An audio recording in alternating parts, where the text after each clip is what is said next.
মাইয়া জন্মাইছে, হ্যাঁ, ফুটফুটে একখান মাইয়া। হ্যারে কও মাইয়া নিয়া বাপের বাড়িতে উঠতো। আমার বংশ রক্ষা করবার পারবো না। হ্যায় কি কন দুলা ভাই, মাইয়া হলো ঘরের লক্ষ্মী। তুমি কি বুঝবা? নিয়ে যাও তোমার বোন রে, আমি তারে তালাক দিলাম। হাই দুলা ভাই, আপা এখন অসুস্থ, আর আপনি কোনো কথা না নিয়ে যাইবে তোমার বোন রে। এসব কথা আতুর ঘরে শুয়ে শুনছিল জহুরা। মেয়ের দিকে তাকিয়ে এত মাসের কষ্ট ভুলে গিয়েছিলেন তিনি। ভেবেছিলেন মেয়েকে দেখলে তার স্বামী রহিমের প্রাণ জুড়বে, কিন্তু সে তো তালাক দিয়ে দিল। জহুরা নীরবে মেয়েকে কোলে তুলে খুঁড়িয়ে খুঁড়িয়ে হেঁটে বের হয়ে গেলেন আতুর ঘর থেকে। এটা দেখে জহুরার বোন তাহেরা হাহা করে উঠল। আপা, করো কি করো, তুমি বাহার আইলে কেন এই অবস্থায়? আমি সব শুনছি বোন, চল জায়গা। মেয়ের মুখখানাও দেখলেন না তিনি। দেখলে মন জুড়াইত রে। থাক, চল তাহেরা। আপা, এখনো তুমি অসুস্থ, কি আইছে তাতে, চল বোন। এই বাড়ির ভাত আমার সোনার টুকরো মাইয়ের কপালে নেই। খাড়াও, গাড়ি ডাকি। এত রাইতে কেমনে পামু গাড়ি কিনা দেখি।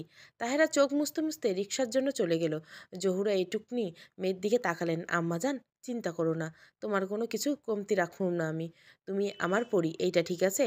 তোমার নাম পরি রাখমু আমি, আমার পরি। তোমার আব্বা একটু অভিমান করছে তোমারে, দেখে নাই তো তাই, দেখলে বুকে জড়াই নিত তোমারে। এর মধ্যে তাহেরা রিক্সা নিয়ে চলে এলো।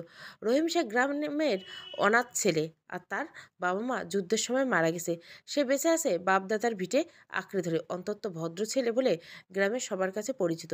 মুরব্বীদের সালাম দিয়ে মাথা নিচু করে হাঁটতেন। কখনো তাকে কেউ কোনো উপদেশ দিলে সে তা মাথা পেতে গ্রহণ করতেন। গ্রামে অন্য ছেলেদের মতো কোনো নেশা করতেন না, পানটুকুও খেত না। জহুরা ছিল তার বাবার আদরের বড় মেয়ে। দুই মেয়ে আর দুই ছেলে নিয়ে সুখের সংসার তারেক ভূঁইয়া আর ছমিলা খাতুনের। জহুরা তাদের বেশি আদরের সন্তান। সব কাজ একা হাতে সামলাতো। ছোট ভাই বোনদের সুবিধা অসুবিধা দেখতো সে। সামিলা খাতুন ঘুরানি রোগী, সারা বছর ঘুরানির জন্য উঠতে পারছেন না। সংসার টিকিয়ে রেখেছে জহুরা। রহিম শেখ জহুরাকে বিয়ের প্রস্তাব দেয় এলাকার মাতব্বরের হাতে। তারেক ভূঁইয়া এক কথায় রাজি হয়ে যায়। সবাই যৌতুক চায়, কিন্তু রহিম কোনো যৌতুক নেয়নি। সে বিয়ের রাতে জহুরাকে বলেছিল, হনো বউ, সবাই বউরে বাপের বাড়ি থাইকা এই নেয় সেই নেয়, আমি কিছুই নেই। আমি আমার বউরে ঠিকা নিমু। আমি শুধু আমার একখান পোলা দিবা, তোমারে রানীর মতো রাখুম। রহিম শেখের মাথায় ধরে না। বউরে এত যত্নআত্তি করার পরও একটা ছেলে দিতে পারলো না, এই বউ রেখে লাভ নেই। পরদিন পঞ্চায়েতে বসে সবারই এক কথা, রহিম শেখ এত ভালো ছেলে, এত যত্ন করে রেখেছে, জহুরা তাও জহুরা ছেলে দিতে পারলো না। জহুরাকে তালাক দেওয়াটা সবাই সমর্থন করলো। জহুরা কোনো কথা বলেনি, সব মাথা পেতে নিয়েছে।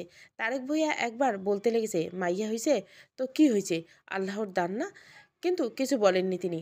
জানেন তার কথা ঢোকে টিকবে না। তার এই মেয়ে দুটোর তো সংসার সব করে, তাহলে জহুরার মেয়ের হয়েছে দোষের কি? তারেক ভূঁইয়া চুপচাপ জহুরাকে নিয়ে বাড়ি চলে যায়। সমিলা খাতুন এই খবর শুনে মাথা ঘুরে পড়ে যান। জহুরা পরীর দিকে তাকায়। শোনো মাইয়া, তোর কোনো কিছু কামতি রাখুম না আমি, তুই চিন্তা করিস না। তোর মা আছে তোর লগে, কে কি কইছে আমার তাতে অত চিন্তা নেই। তুই বড় হবি, অনেক বড় হবি। তোর বাপের সামনে যেদিন যাবি, যেদিন তুই মানুষের মতো মানুষ হবি, নিজের পরিচয় করবি। এই বলে মেয়ের মুখে চুমু এঁকে দিল জহুরা।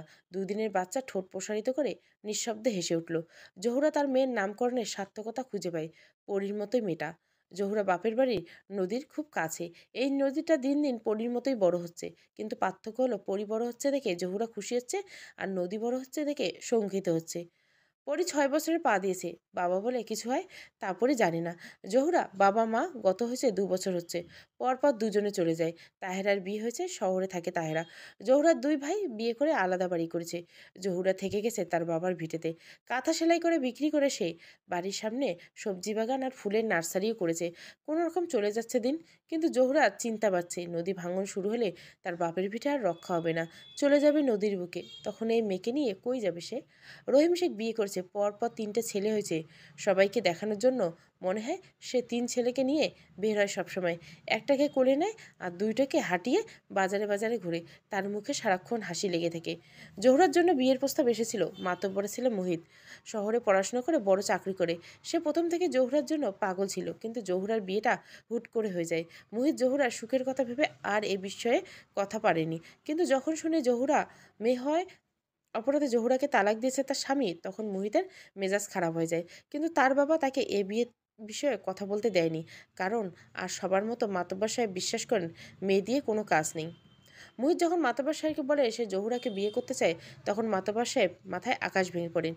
অনেক কথা বলেও যখন বুঝাতে পারেনি ছেলেকে, তখন তারেক ভূঁইয়ার কাছে প্রস্তাব নিয়ে যায়। জহুরার কানে আসা মাত্রই জহুরা বলে দেন, চাচা মিয়া এসব আর কইরেন না, আমার মাইয়ারে নিয়ে একাই থাকুম, আমি আর বিয়ে করুম না। আপনি ছেলেরে বইলে দিবেন, আমার পক্ষে সম্ভব না এই কাজ করা। আর আব্বা আপনারে কই, যদি আমারে আর আমার মাইয়ারে বোঝা মনে হয় তাহলে কইয়া দিন, আমরা জামুগা, তাও বিয়ে করতে কইবেন না। এরপর আর কোনো কথা আগানোর মতো পরিস্থিতি থাকে না। মুহিত শহরে চলে যায় আবার। অনেক জোর করে মুহিতকে অন্য জায়গায় বিয়ের জন্য রাজি করাতে পারেনি কেউ। বর্ষার শুরুতে নদীর পাড়ে ফাটল দেখা যায়। জহুরা প্রতিদিন কমপক্ষে 100 বার চেক করে আসে আর ভয়ে কেঁপে ওঠে। এইবার আর রক্ষা নেই তার। জহুরা সব জিনিসপাতি গুছাতে লেগে চোখ দিয়ে অনবরত পানি গড়ায়, আর পরি তার ছোট্ট হাত দিয়ে মুছে দেয়। পরির কেন জানি না মায়ের কান্নাতে কান্না আসে। 6 বছর বয়সে মেয়েটার আচরণ বড়দের মতো। বড় বড় চোখ দুটো জল টলমল করলেও গড়িয়ে পড়তে দেয় না। মা দেখলে কষ্ট পাবে। জহুরা ভাবছে আপাতত তার ভাইদের বাড়িতে উঠবে, তারপর দেখা যাবে কোথায় যাওয়া যায়। ভাইদের বাড়িতে উঠলেও সে টের পায় এখানে তার উপস্থিতি সবাই বিরক্ত। জহুরা বুক ছেড়ে দীর্ঘশ্বাস বেরিয়ে এলো।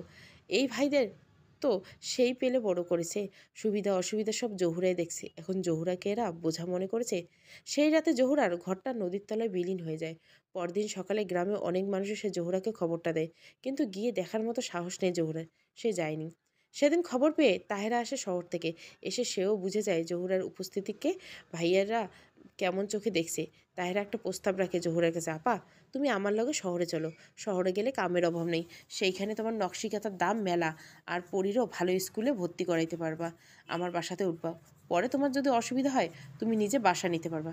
না রে, এই গ্রাম সাইডে যাইতে মন চায় না, আপা জেদ কইরো না, পরীর কথা ভাইবে অন্তত রাজি হও। আমি ভাইবে দেখি, কইলাম না জানাবো, আমি কাইল কমু। জহুরা খুব চিন্তায় পড়ে যায়, এই গ্রামে তার শৈশব কৈশোর সঙ্গী কিভাবে এই গ্রাম ছেড়ে যায়। তারপর আবার ভাবে গ্রামে কই থাকবে সে, গ্রামে সবাই তাকে অন্য চোখে দেখে, তালাক হয়ে যাওয়া মেয়েরা অপয়া, অন্যদের কথা আর কি বলবো, নিজের ভাইরাই তো ওকে সহ্য করতে পারে না। পরের দিন তাহেরাকে সে বলে দিল সে শহরে যাবে। তাহেরার সাথে সেদিনে জহুরা আর পরীর শহরের উদ্দেশ্যে রওনা দেয়, এক অজানা ভবিষ্যতের দিকে। জহুরা নকশিকাঁথার কাজ শুরু করতে দেয়, কিন্তু দিন পরিবর্তনের সাথে সাথে কাঁথার চাহিদা কমতে থাকে। বাজারে কত সুন্দর মখমলে পাতলা চাদর থাকতে কে কিনে নকশিকাঁথা। জহুরা গার্মেন্টসের কাজ নেই, কোনো রকমে চলার জন্য যথেষ্ট। পরীকে স্কুলে ভর্তি করে। কয়েকদিনের ভিতরে পরী সবার প্রিয় হয়ে ওঠে। পরীর পড়ালেখা মেধা যেমন, তেমনি সবার সাথে মেশার ক্ষমতাও দারুণ।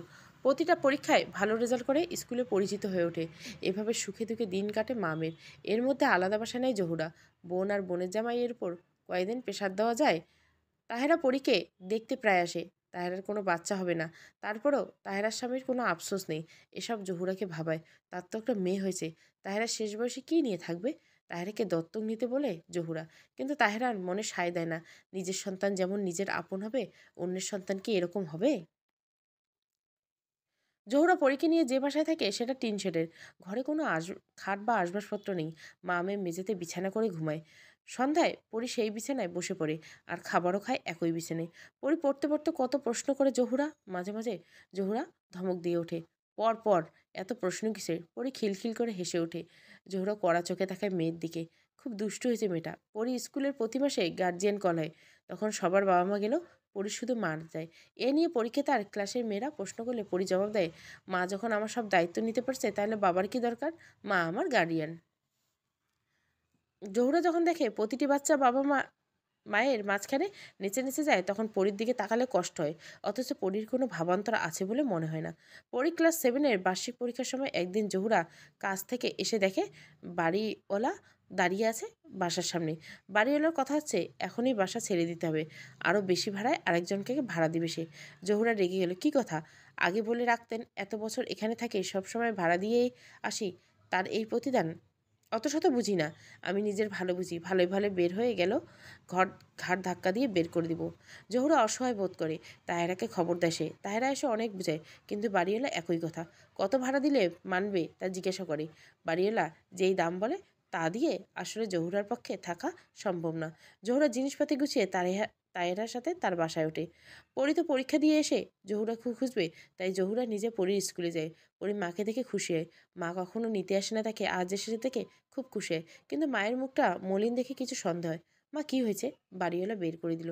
সে কি, সেদিন তো ভাড়া দিলে, ভালো ভাড়া দিলে দিবে অন্য পার্টি, তাই বলে পুরনো লোকদের চলে যেতে হবে। কি আর করবো, আমি কমপ্লেন করব। মাসের মাঝখানে এভাবে বের করে দেওয়ার কোনো নিয়ম নেই। থাক, বাদ দে, তোর খালার বাসায় উঠলাম। বাদ দিব কেন মা? এরকম তো সুযোগ পেয়ে যাবে। বেশি কথা বলিস না, আমরা মেয়ে মানুষ, চাইলে অনেক কিছুই করতে পারি না। মা মেয়ে তাহেরার বাসার সামনে গিয়ে দেখে বাড়িওয়ালা বসে আছে বিধ্বস্ত মুখে, চোখে ভয়ে। জহুরাকে দেখে দৌড়ে এসে পায়ে ধরে, আমাকে মাফ করে দেন, আপনি ভাড়া না দিলেও চলবে, আপনি বাসায় ওঠেন, আমাকে বাঁচান।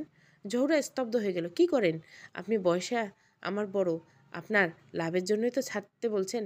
না, কোনো লাভের দরকার নেই আমার, জীবন বাঁচা ফরজ, আগে জীবন বাঁচাই। আপনি বারবার এক কথা বলছেন, বাঁচাবো মানে?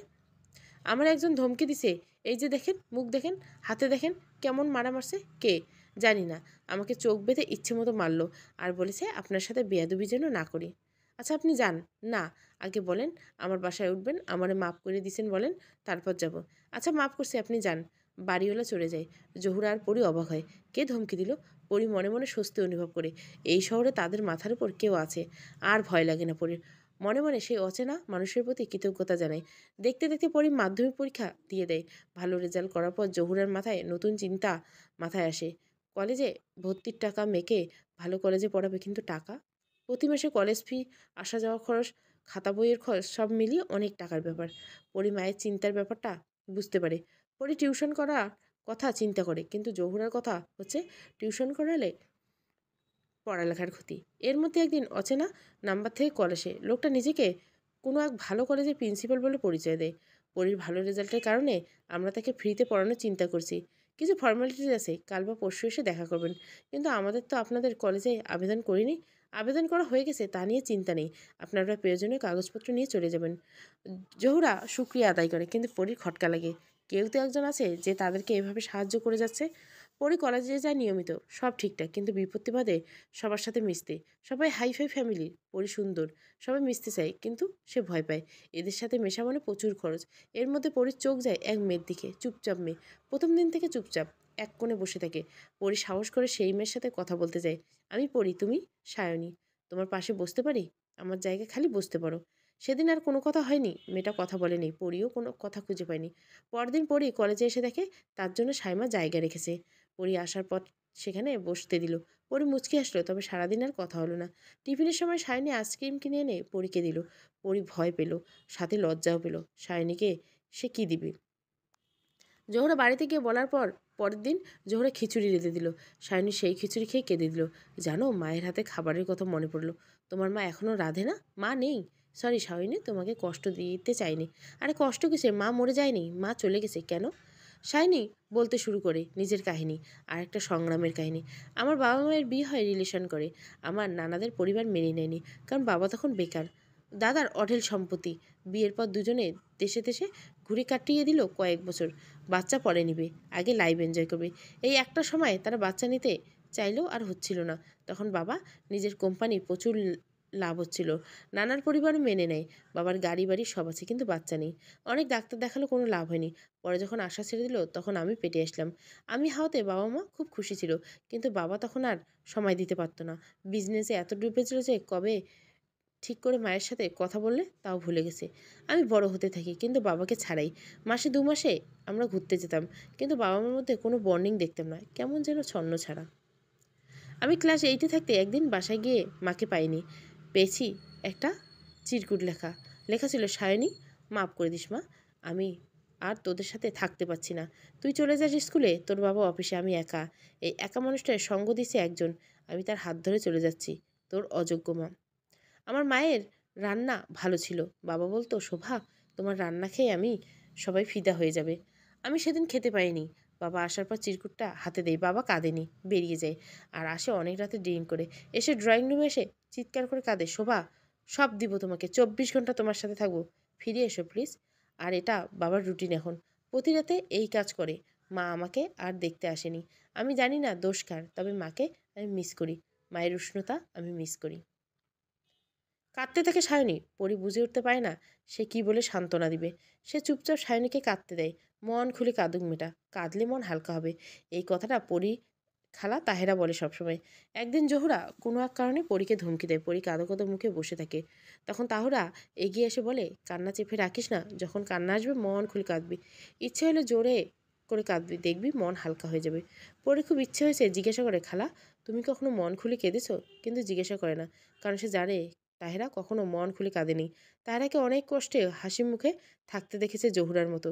জহুরা কখনো মন খুলে কাঁদেনি, তবে জহুরা একদিন কাঁদবে বলে প্ল্যান করে রাখে। পরি যেদিন মানুষের মতো মানুষ হবে, নিজের পরিচয় করবে, সেদিন জহুরা খুব কাঁদবে।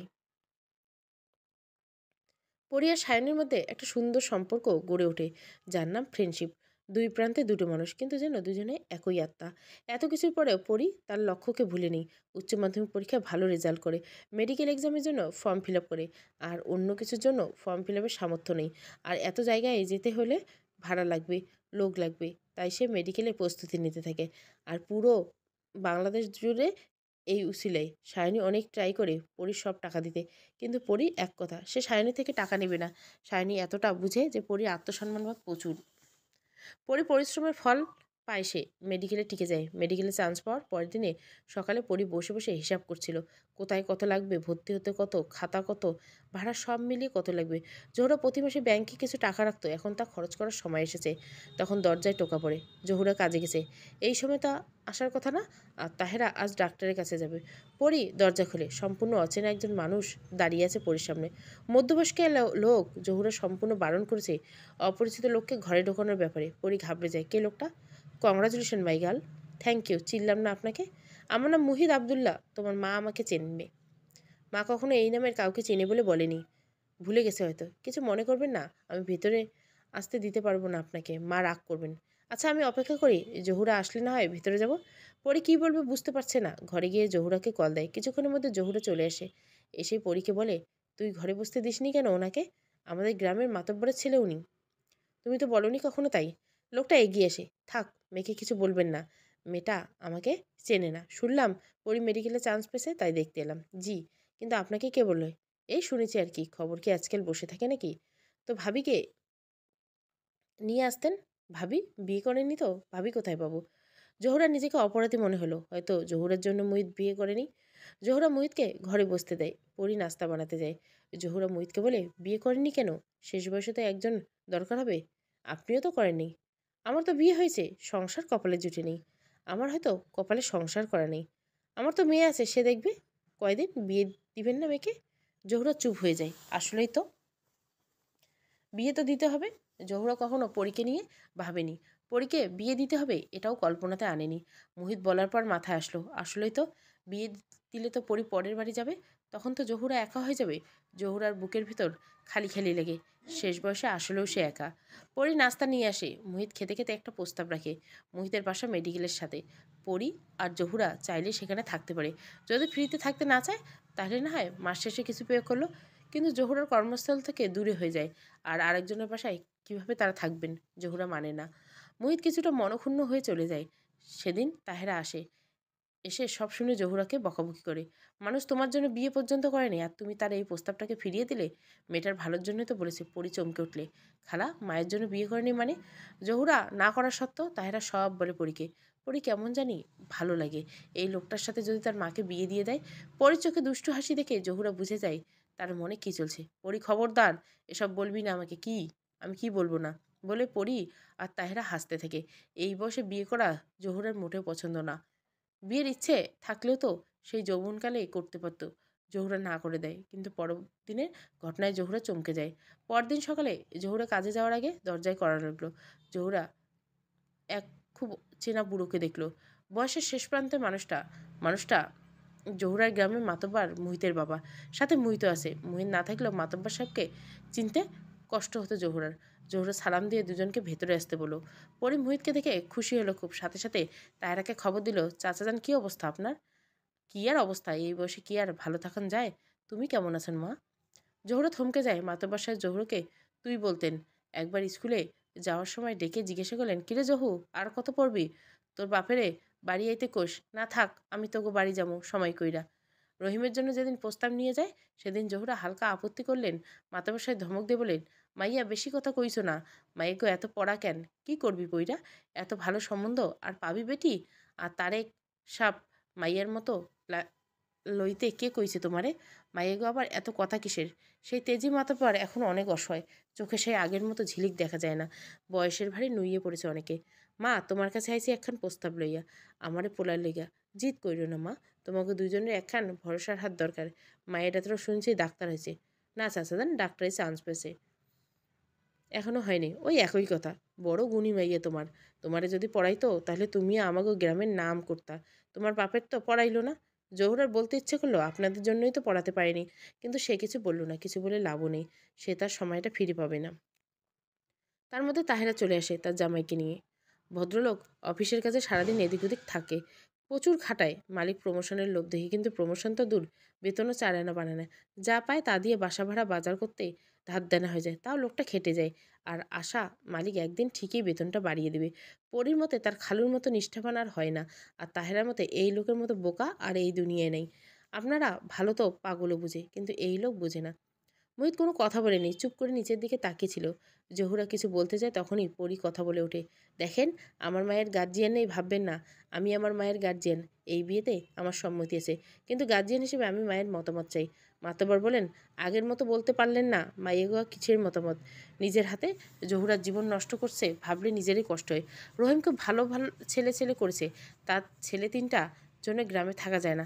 চুরি করে, এর মুরগি ওর ছাগল, টাকা পয়সা যেখানে যা পায় চুরি করে। কয়েকবার বিচার হয়েছে, কিন্তু রহিম এখন গ্রামের ক্ষমতাবান মানুষ, তার ছেলেদের কেউ কিছু বলার সাহস পায় না। আর এই ক্ষমতা রহিমকে মাতব্বর স্বয়ং দিয়ে রেখেছেন, আর সেই রহিম এখন মাতব্বরকে গুনেও না। তাহেরা আর পরি মিলে অনেক বোঝায় জহুরাকে। পরি এটাও জানতে চায় যে বাড়িওয়ালাকে সায়স্তা করা সেই অচেনা ব্যক্তিটি মোহিতে।